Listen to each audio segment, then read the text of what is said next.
Hello friends, welcome to my channel. मेरा नाम विश्वास है और आज हम डिस्कस करने वाले हैं निफ्टी के बारे में, जो कि कल के लिए, जो कि 8 सितंबर 2022 की कल निफ्टी कहां काम कर सकता है और हमारे लिए ट्रेड प्लान क्या हो सकता है।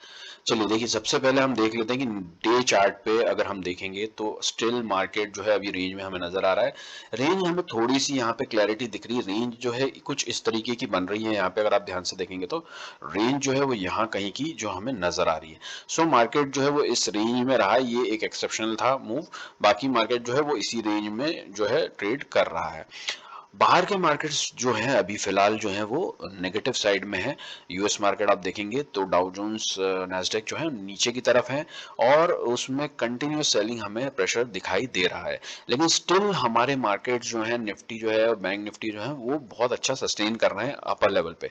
अब इसके दो मतलब हो सकते हैं। एक मतलब ये हो सकता है कि मार्केट यहाँ से जो है एक एक्यूमुलेशन के बाद में एक मूव दे। दोनों साइड का मूव आ सकता है, कहीं का भी मूव हम एक्सपेक्ट रख सकते हैं, क्योंकि हम ऐसा नहीं कह सकते कि ऊपर का ही मूव आएगा। तो हम फिर भी मार्केट हमें स्टेबिलिटी दिखा रहा है। इसका मतलब हम ये देख रहे हैं मार्केट में कि यहाँ पे मार्केट एक पॉज ले रहा है। यहाँ से एक मैं आपको एक ट्रेंड लाइन आपको मैं ड्रॉ करके दिखाता हूँ डे चार्ट के अंदर। डे चार्ट पे हमें यहाँ पे एक जो है वो ट्रेंड लाइन नजर आ रही है, ये इस एरिया में, यहाँ से इस तरीके की। सो मार्केट के पास में स्टिल इतना स्कोप है कि मार्केट इस रेंज को टच करे, क्योंकि देखिए मार्केट ने जब नीचे से ऊपर की तरफ मूव दिया था ये वाला, इसमें कोई भी मार्केट ने अच्छा खासा बड़ा पुल बैक नहीं दिया। बस यहाँ पे दो पुल बैक यहाँ पे आए थे, इसके बाद में मार्केट ने कंटिन्यूसली सीधे ऊपर की तरफ मूव दिया था। तो होपफुली मार्केट इस लेवल पे भी सपोर्ट ले सकता है, इस रेंज पे भी सपोर्ट ले सकता है। सो मार्केट के पास में ये टच करने के लिए ज्यादा अब स्कोप बचा नहीं, क्योंकि मार्केट ऑलरेडी जो है वो इस लेवल पे है कि मार्केट अगर यहाँ से सीधे नीचे आएगा तो भी मार्केट 17,000 के आसपास ही हमें रेंज ये टच हो जाएगी। सो अभी जो सिनेरियो है ये बनता है कि मार्केट हो सकता है कि इस रेंज को टेस्ट करने के लिए मार्केट इसी तरीके से, इसी जोन में मार्केट ट्रेड करे कुछ दिनों तक। हो सकता है यहाँ से इस तरीके से यहाँ तक फिर जाए, फिर वहां से नीचे की तरफ आए, और फिर अल्टीमेटली यहाँ पे आने के बाद में, जब तक अगर बाय द वे अगर यूएस मार्केट में थोड़ी भी रिकवरी आती है, अगर यूएस मार्केट में हमें थोड़ा सा भी अप मूव दिखाई देता है, तो मार्केट उसको जो है लेके, उस मूव को लेके, और मार्केट अपने मार्केट में यहाँ पे हमें जो है मूव ऊपर की तरफ दिखाई दे सकता है। और अगर स्टिल कंटिन्यूस सेलिंग प्रेशर वहां पे बिल्ट होता रहता है, तो हो सकता है कि मार्केट यहाँ से हमें नीचे की तरफ का मूव दे। 16,800 तक का फिलहाल जो हमें स्कोप नजर आता है, इससे ज्यादा नहीं नजर आता फिलहाल। चलिए हम डिस्कस कर लेते हैं कि कल हमें क्या सिनेरियो दिखाई देता है ट्रेडिंग के हिसाब से।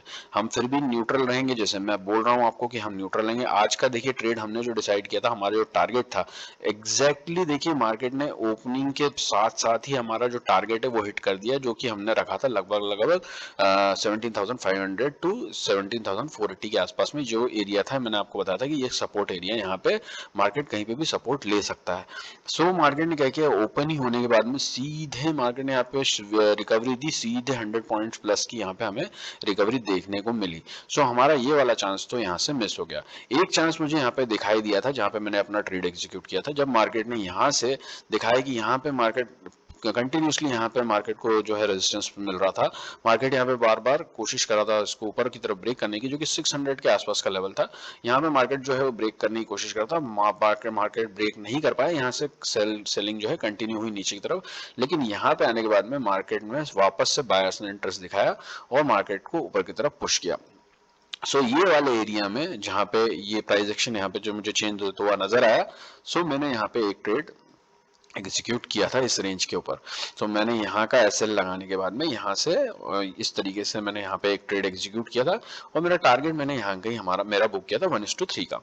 सो ये एक ट्रेड मुझे यहाँ पे दिखाई दिया था आज। चलिए कल के लिए क्या ट्रेड दिखाई देते हैं। कल के लिए भी रेंज हम इसी तरीके से बनाएंगे, क्योंकि हमें अभी क्लैरिटी नहीं है। सो एक रेंज देखिए यहाँ से हमें बनती हुई नजर आ रही है, ये एक ट्रेंड लाइन है, आप ड्रॉ कर लीजिए। ये एक एरिया है जहाँ पे मार्केट जो है यहाँ से बार बार यहाँ पे मार्केट को रेजिस्टेंस मिल रहा है, और नीचे की तरफ से मार्केट ने इस एरिया में अपने सपोर्ट दिखाया है। सो हम दो लाइन यहाँ, एक दो लाइन ये खींचेंगे, दो लाइन इसके बाद में हम यहाँ पे खींचेंगे, एक ये रेंज और एक नीचे की तरफ की ये रेंज। तो ये दो रेंज के ऊपर नीचे हम पुट कॉल की ट्रेड्स एग्जीक्यूट कर सकते हैं। अल्टीमेटली देखिए ये रेंज जो है, अगर मैं आपको बताऊं तो एक सॉरी ये जो रेंज है ये ऑलमोस्ट है आपकी 50 पॉइंट्स की रेंज है। सो इसके मिड में कहीं भी हमें ट्रेड मिलता है, मतलब जो सेंटर पॉइंट है इसका लगभग लगभग 25 पॉइंट्स के आसपास है। सो अगर मार्केट सिंपल सा हम कॉन्सेप्ट रखेंगे, फ्लैट ओपन हो, किसी भी तरीके से ओपन हो, अगर तो हल्का फुल्का गैप डाउन हो, ज्यादा हमारा टारगेट नहीं रहेगा। टारगेट हमारा जो रहेगा यहाँ पे 700 टू 750 के आसपास हम मैक्सिमम टारगेट ऊपर का देखते हैं। नीचे के टारगेट हम जो है यहीं पे हम 5 जो हमने लगाया था 530 से लेकर ये हम 500 के आसपास के टारगेट हम नीचे की तरफ देखते हैं। सो हमारे पास में ज्यादा स्कोप नहीं है। यहाँ से हम देखेंगे तो यहाँ से ऑलमोस्ट 100 पॉइंट्स का नीचे ऊपर का स्कोप है और 100 पॉइंट्स का नीचे का स्कोप है, बराबरी का दोनों साइड का स्कोप है। सो इन केस मार्केट अगर इस ऊपर की तरफ ब्रेक करता है और यहाँ कहीं हमें मिलता है इस तरीके से, तो हम यहाँ इस रेंज के नीचे का एसएल लगा के 30 पॉइंट्स की रेंज में हमें मिलेगा तो हम इसके नीचे का एसएल लगा के एक ऊपर का ट्रेड लेंगे, यहाँ पे हम अपना प्रॉफिट बुक कर लेंगे। नीचे की तरफ सेम वे, अगर मार्केट नीचे की तरफ जाता है, ब्रेक करता है और वापस आके हमें इसी रेंज के पास में मिलता है, तो हम इसी रेंज के ऊपर का एसएल लगा के जो है हमारा 30 पॉइंट्स के आसपास का एसएल लगा के हम नीचे की तरफ का टारगेट यहाँ का देखेंगे। बस ये दो ट्रेड अपॉर्चुनिटीज कल के लिए हमें देखने को मिलती है। हम बायस्ड व्यू नहीं रखेंगे एक साइड का। होपफुली चीजें आपको समझ में आ रही होंगी। मैं वीडियो को शॉर्ट रख रहा हूँ, बहुत ही सिंपल रख रहा हूँ, ज्यादा हम डिस्कशन नहीं करने का कोई मुझे लॉजिक दिख नहीं रहा। कल के लिए मैं एक वीडियो प्रिपेयर कर रहा हूँ डिसिप्लिन के ऊपर, जो कि मैं आप कल कोशिश करूंगा पोस्ट करने की। होपफुली चीज़ें आपको समझ में आ रही होंगी, अच्छे लग रहे होंगे तो प्लीज़ लाइक कीजिए, शेयर कीजिए, सब्सक्राइब कीजिए। Thank you so much, bye bye, happy trading.